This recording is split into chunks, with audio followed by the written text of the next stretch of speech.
자, 제가 채널 하면 쿄쌤. 이렇게 하는 거야? 응. 채널 교쌤. 이거 자르면 되는 거지. 백쌤. 저는요. WS 타이거쌤. 안녕하세요. 인사 같이 안 해요? 아 그래?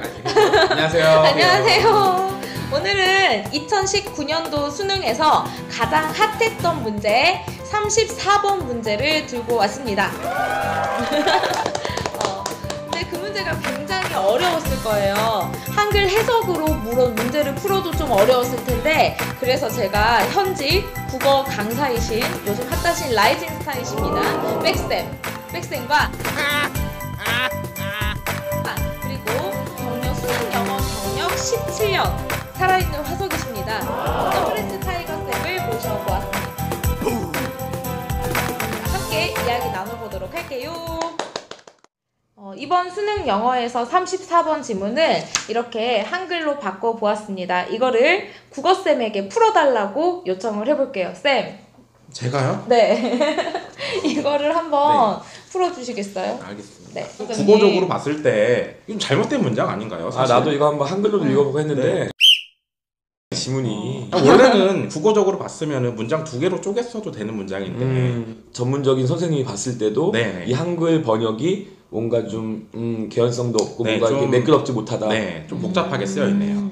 자, 이 34번 문제 굉장히 학생들이 힘들어 했는데, 우리 수능 강의 경력 17년 살아있는 화석이신 WS 타이거 선생님께서는 어떻게 이 문제를 푸셨나요? 그래서 뭐 문제가 일단은 빈칸이 거의 그 중간 위쪽에 있고, 그래서 이제 저도 이제 아이들한테 강의할 때 풀어주는 어떤 스킬 방식이 있는데, 가운데 지금 likewise-라는 표현이 있어요, 영어에서. 그러니까 likewise-는 한국말로 이와 마찬가지로라는 표현이잖아요. 그러니까 이와 마찬가지로라는 소리는 앞에 있는 내용과 밑에 그 likewise 그 뒤에 있는 내용이 거의 별반 차이가 없다는 걸 알 수가 있죠. likewise와 빈칸 그 중간에 한 3줄 정도만 읽어서 그게 해석이 정확하게 되면은 답을 낼 수가 있었던 문제고, 그렇게 해서 답은 쉽게 나올 수가 있었습니다. 그런데 쉽게 네, 그러니까 쉽게라기보다는 그래도 이제 답이 이제 2번밖에 안 되더라고요. 근데 결론은 이거를 제가 그래서 한번 딱 영어를 읽어봤어요. 근데 이제 그냥 번역은 됐는데 이게 이제 한국말로, 그러니까 국어 비문학 지문을 읽듯이 이걸 애들한테 또 설명을 해야 되니까 뭐 얘도 좀 떠올려야 되고 했을 때 처음에 바로 와닿지가 않은 거죠. 그러니까 이제 학생들이 이런 거를 해석을 할 때는 약간 머리 회로 속에서 좀 그쵸. 단순화를 시키는 연습을 좀 해야겠네요. 네, 맞아요. 그렇죠. 네, 그렇네요. 네. 뭐 좋은 얘기네요. 그러면 지금 여기 빈칸 추론 문제라는 것이 지금 밑에 보니까 나는 뭐뭐에 때문에 그것들이 가능하게 되었으려고 추론한다 라는 것 같은데, 이 빈칸 추론 문제가 영어에서 보면은 보통 주제를 찾는 형태의 문제가 많아요. 당연하죠. 그러니까 빈칸이 이제 뭐 처음에 뚫을 때도 있고 가운데도 있고 마지막에도 있고, 그럼 뭐 국어로 뭐 두갈식, 중갈식, 미갈식이라는 표현을 저희도 써요. 네. 그러니까 빈칸을 그냥 아무데나 뚫어 놓는 게 아니라 필자가 말하고 하는 핵심, 뭐 영어에서는 topic sentence라고 하는데 주제문이 거의 99.9, 100% 정도 되면 되겠습니다.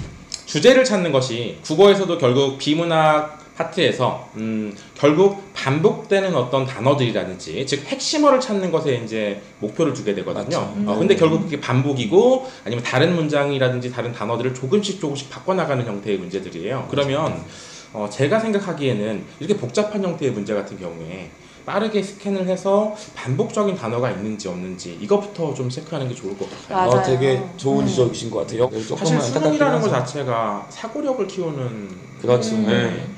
이렇게까지 어렵게 꼬아놓으면 이게 대학교에 들어가서 원서를 읽을 때 도움이 될까? 저는 솔직히 좀 저도 회의적이라고 보죠. 예, 그래서 좀 안타깝죠, 아이들한테. 예. 열심히 단어 외우고 분명히 해석을 했는데 무슨 말인지를 안 고치는 거야. 그러면 이제 힘든 거죠. 예.